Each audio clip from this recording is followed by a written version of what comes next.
ज्यादा सोचना भी खतरनाक है। एक शक्तिशाली बौद्ध की कहानी। एक समय की बात है। एक छोटे से गांव में एक बुद्धिमान बौद्ध भिक्षु रहते थे। उनके पास कई शिष्य थे और वे उन्हें जीवन के गहरे सत्य सिखाने का काम करते थे।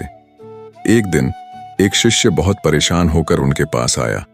उसने कहा, गुरुजी, मैं हमेशा सोचता रहता हूं कि जीवन का उद्देश्य क्या है। मुझे हर पल यही चिंता रहती है कि मैं सही कर रहा हूं या नहीं। मैं बहुत परेशान हूं। भिक्षु मुस्कुराए और बोले, तुमने कभी ध्यान दिया है कि तुम्हारी चिंता सिर्फ तुम्हारी सोच की उपज है, ना कि वास्तविकता? शिष्य ने सिर झुकाया और भिक्षु ने कहानी सुनानी शुरू की। कहानी। एक बार एक राजा था जो बहुत विचारशील था। वह हमेशा सोचता रहता था कि अपने राज्य को और अधिक समृद्ध कैसे बना सकता है।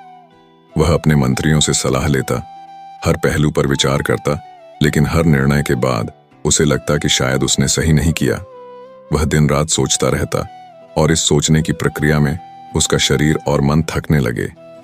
एक दिन उसने एक बौद्ध भिक्षु को देखा और उनसे पूछा, भिक्षु महोदय, मैं सोचता रहता हूं लेकिन मुझे कभी संतोष नहीं मिलता। क्या मुझे कुछ करना चाहिए?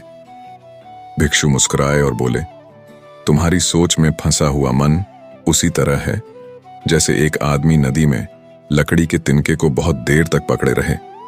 वह तिनका उसे कोई राहत नहीं देगा, लेकिन उसे छोड़ देने पर वह पानी की सतह पर बह जाएगा और उस आदमी को रास्ता मिल जाएगा। राजा ने यह समझा और सोचने की आदत को छोड़ने का प्रयास किया। धीरे धीरे उसने महसूस किया कि ज्यादा सोचना सिर्फ उसे उलझाता था।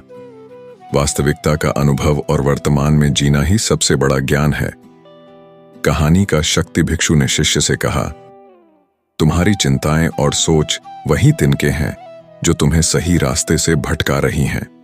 जब तुम अपने विचारों को शांत करोगे और वर्तमान में ध्यान दोगे तो तुम देखोगे कि जीवन सरल और स्पष्ट हो जाता है। ज्यादा सोचने से सिर्फ उलझन बढ़ती है और शांति पाने के लिए हमें अपने विचारों को छोड़ना ही होगा।